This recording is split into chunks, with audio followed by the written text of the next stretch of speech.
Hello, everybody. Troublemaker here with another semi-annual, semi-recent Wargame talk, and no one central focus topic this time. Actually, got a few things to go through. Um, so first things first, Wargame Red Dragon. I said not too long ago that there was information out, and there were some photos that they released of the game. They have given some information. So the big one is the new nations. There will be 5 total: China, New Zealand, North Korea, South Korea, and Japan. Those are all very interesting choices for very different reasons. Well, the politics of the region are really complicated. That's the first part. There's no reason to believe that China will immediately ally with Russia. In fact, there was a Sino-Chinese war which Nixon got a Nobel Peace Prize for resolving between Russia and China because conflicts between the two countries are so heavily, the two nations actually are so ideologically different that they went to war with each other. As well, North Korea is kind of a sticky point. I mean, it's always been kind of allied closely with China, but also a little bit with Russia. And so where North Korea fits into this is not all that obvious. Maybe China will be their own third nation grouping, which is unlikely, of course, but whatever. So how they fit in will be very odd. They're going to have to craft some sort of story where Russia and China are going to become friends. North Korea could be the smoking gun point, possibly. And obviously, South Korea and New Zealand will be on America's side. Japan's another hard question because the last war Japan went to was in 1945 against America, China, Korea, Britain, France. They've actually not been anyone's ally for quite some time, and they do have a war industry, but they don't have an army. It's actually illegal for them to have an army. They haven't had an army for 60, 70 years now. At least not one big enough for anything more than defensive purposes. So how they'll fit into this is interesting. Maybe if they do a dynamic timeline over time, closer to like how do I think of this? Total War, where you're going through years, not months. Maybe Japan's war infantry will pick up over time, and they'll start manufacturing artificial units that they would not create. Also, there's another consideration here. A lot of cultural standards go into these type of games. So, as an example, Company Heroes 2 was banned in Russia because the storyline of the game was about how Russians during World War II were these evil people doing evil things, as opposed to the vast majority of things they did were actually good. It didn't go so well with Russia. China is far more censoring than Russia is. So if there's any chance at all that this game will deploy the great Chinese nation in battle, it'll be banned in China. And I'm not sure that's a consideration. The most of their sales seem to be in Eastern Europe. The other one is New Zealand has violence laws, so it can't be too violent and gory. So it's just a really weird region of the world for that. As far as I know, Japan's pretty free for everything. But it's a nice collection of units. I'm very interested to see what story they craft with this. The story we got with Scandinavia was that the Russians were invading Scandinavia and NATO forces came in to defend, so these territories wouldn't fall to the Pact, and that only because the Pact forces invaded that the Scandinavian nations ally with NATO. How you get China to join up with Russia, as well as North Korea, will be the really interesting crafting part of this story. And their stories are usually pretty dry and pretty action oriented, so it has to be something though. As well, they have confirmed some small boats, very small gunboats. The reason why it's only gunboats is because minor nations don't have destroyers, carriers, and whatnot. Canada has one of the best gunboats in the game so far, it looks like. And that's awesome if you are Canadian. As well, because they have ships, that means they'll also have to have amphibious AA. and they'll have to have amphibious units like infantry units landing. So what they'll do with that will be interesting. We'll probably be seeing a lot more maps with giant lakes. I will just predict that right off the bat. There'll be giant lakes in the middle of frigging maps. You will have a map that you can completely move around, or you can have an amphibious unit go across it, at which point the person with gunboats will win that battle. And I can just imagine early beta of this game being insane. People will rush out like mass infantry amphibious landings and have every single infantry die at sea because an artillery shell hit the water. Crazy stuff like that, people. It's coming. So that's really all we have for Red Dragon. I should also announce that the Red Dragon forums have officially been opened, and they're taking suggestions. You can make your little icons that say, like, I want this unit in Wargame AirLand Battle, and more Mad Matt in Wargame AirLand Battle. Or, except Red Dragon, of course. And yeah, it's quite active already. There's a thread for every single nation with theory crafting, going through all the units, what values they should have, what ought to have. All very interesting stuff, worth checking out. Topic number 2. Modding in Wargame AirLand Battle. Now, this is something that I've had a really strong opinion on. Every, month or so, somebody would come out and say, oh, hey, we need mod tools for Wargame AirLand Battle. I wish there was mod tools. Man, they should release mod tools so we can mod it. Look at games like Arma 2. Arma 2 successful. They had mod tools. Oh, look at StarCraft 2. They have mod tools. It's a map editor, actually. And, of course, people didn't realize that, like, if you spend a lot of time on mod tools, which might not work out, you already need a modding community. The reason why all these games released modding tools was because they had a modding community before they released the tools. And there was no point in adding mod tools because, honestly, if there was somebody who had the technical skills to actually make a good mod for Wargame AirLand Battle, they would. They had already done it. And that's where we lead in today. Somebody freaking did it. Yes, already been done. There are already games being played with the mod. The game in the background, in fact, is actually from the mod. Believe it or not. It's called HobMod. HOBMOD. Links are available in the description to the mod, to the Steam group, and to the Wargame AirLand Battle forum topic, which is 20-something pages long. It's a balancing mod. It looks to balance the game for fun, making all the minor nations as close to being playable as possible. And it's kind of streamlined to make Wargame AirLand Battle a little more arcadey, RTS-y, but it's purely a balancing mod. So far, they've done tanks. They've made it so that every tank has like a 35-point baseline tank. They've made it so that every individual nation has like a super weapon, which you'll be making a lot more of them. And they've made it so that it has more of a clan-y type feeling. So, if our deployment are a team from Canada, a team from Norway, a team from Denmark, and a team from America versus Russia, Poland, East Germany, and let's just say another Soviet, they'll be even. Whereas in the current way the game plays, the best possible scenario is a mixed NATO deck versus a pure Soviet team. It's unfortunate, that's kind of how the game's evolved, but HobMod looks to fix that and has implemented mods that people can install relatively easy and uninstall relatively easy.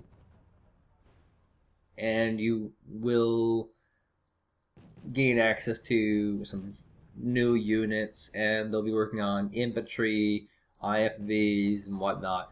And it's something that also means that Wargame AirLand Battle will have a life after Red Dragon.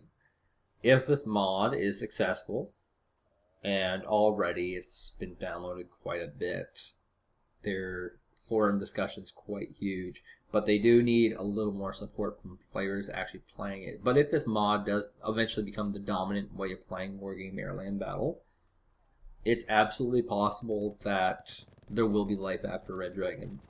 There will be a large multiplayer community, and whether that's good for Wargame or not is hard to say. There's some games that have done very poorly because of this. Most obvious in my mind is Men of War. Has a massive community, split in like 4 or 5 games. The biggest community is Assault Squad, but then you have all these other games that came after it that just split it up, and people didn't evolve with the game. That's kind of the problem, and then that hurt sales, of course, and the developers are scratching their heads thinking about like, well, now what do we do? Like, do we just make DLC for Assault Squad for the rest of our lives? Do we develop that game only? What do we do? It's definitely a win for the consumer, though. If you bought Wargame AirLand Battle, you'll also be able to download this awesome mod and be able to play games. And like I said, they're already being played. So, final part of the news, and this is really the big part of it all. Focus Home Interactive has paired off with ESL, and they're putting on a tournament, and it's a really interesting format. If you're unfamiliar with ESL, they do a tournament every single week for every game partner there. So far, Wargame AirLand Battle has put in how many tournaments? They have 5 tournaments set up so far. So that's 5 weeks of Wargame AirLand Battle tournaments. It's a 64 team tournament, and each team is 2 players. It's a good choice because a 4v4 is very hard to do. 3v3 is also very hard to do. It's not so hard for 2 people to get together, throw themselves into this tournament. And this is a money tournament. It's actual esports. Wargame has officially entered the esports community. And you'll have 64 teams, which is 128 people competing for 200 euro dollars, which is close to about 200 American dollars, which is about 200 Canadian dollars, which is about 100 Australian dollars. And every month they'll be rewarding $500 to the top team in all the tournaments.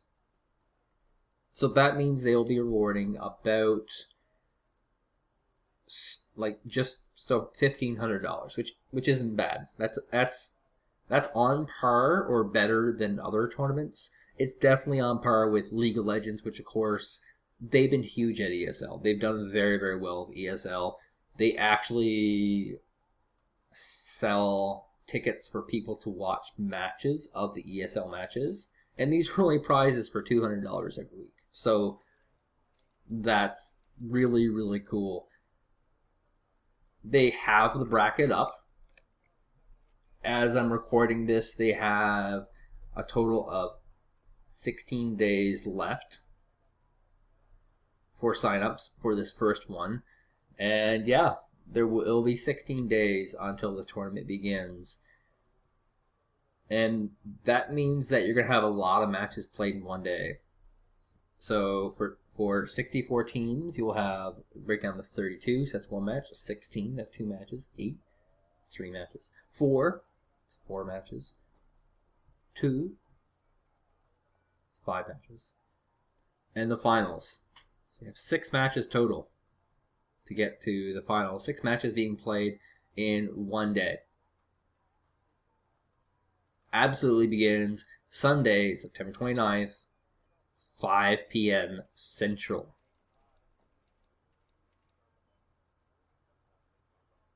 So, that's going to be kind of weird and hard to organize for a game that's really international. It's got a lot of time zones. Will it be successful? We will see. I realistically, if this is going to continue on until Red Dragon comes out, they will need to have 64 teams every single week for all 5 weeks. Minimum. In order for this to work out. So, if you have the time, find a buddy, sign up for the tournament, and compete. The worst that can happen is that you can win. You won't know what to do with all your money. Probably buy Red Dragon when it comes out. And it also means that hypothetically, more games will be played in the Wargame community. The community will be more active, and we'll be seeing more vibrancy. The game in July got pretty stale. There wasn't a lot happening for the month of July. Nobody was organizing anything.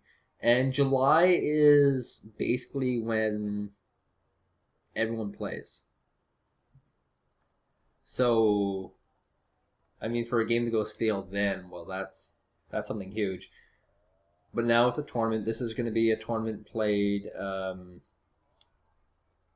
at a pretty good time. Last time they started their tournament in November, and they had to do a Christmas break, which of course, there's so many freaking Russians in this game that everyone thought, oh, do a World War I joke where we're kicking a soccer ball over the fields, and I don't know. But I digress. That tournament tended to be pretty awfully organized as far as time went. It was pretty massive in the number of players, and you were looking at a tournament that was going on for 4 months. Yeah, that's a long time. And there's a lot of pressure just to kind of finish it up. This tournament will be hosted by ESL.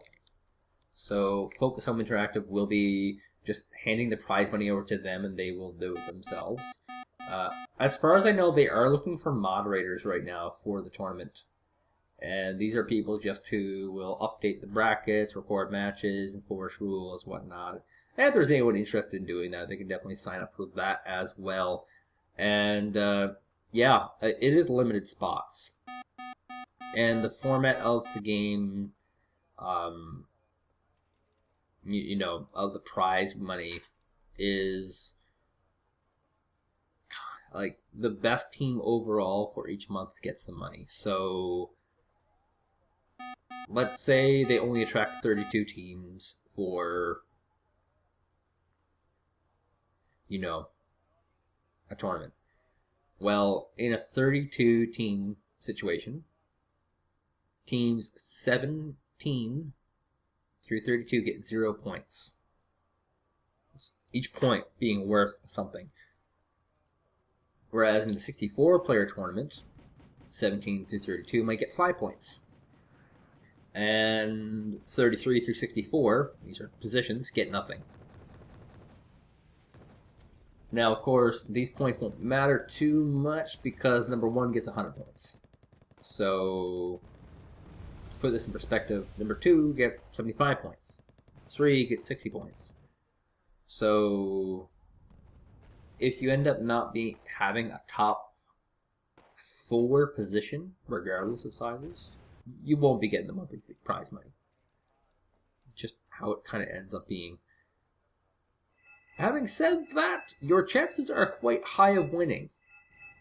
And I shouldn't shy away people who are, you know, good at the game. You have a very, very, very good chance of winning this tournament because a lot of the great players are gone. Yeah, a lot of the best players in the game actually upshifted and left.